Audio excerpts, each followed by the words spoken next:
Autism ఉన్న పిల్లలు ఎందుకు రిపిటేటివ్ బిహేవియర్స్ ఎక్కువగా చేస్తూ ఉంటారు? Hello, this is R Raj Kumar, RC licence child and adult psychologist.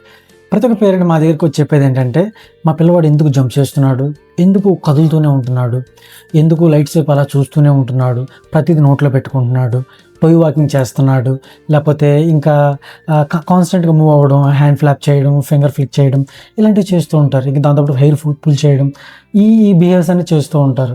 కారణం ఏంటంటే వాళ్ళలో ఉన్న యాంగ్జైటీని వాళ్ళు కామ్ చేసుకోవడానికి అలా చేస్తూ ఉంటారు. అలాగే సెన్సరీ ఓవర్లోడ్, లైటింగ్ ఎక్కువ ఉన్నా లేకపోతే సౌండ్స్ ఎక్కువ ఉన్నా సరే ప్లేసెస్లో వాళ్ళకి ఎలాగా కోప్ చేసుకోవాలో తెలియక అలా చేస్తూ ఉంటారు. తర్వాత వాళ్ళలో ఉన్న ఓవర్వెల్మింగ్ సెన్సేషన్స్ అవ్వచ్చు, ఎమోషన్స్తో డీల్ చేయడానికి అలా చేస్తారు. తర్వాత కొత్త ప్లేస్కి వెళ్ళినప్పుడు దానికి అడాప్ట్ చేసుకోవడానికి వాళ్ళు ఎగ్జైట్ అవుతూ అలాంటి బిహేవ్ చేస్తూ ఉంటారు. Thank you. Follow for more child psychology tips.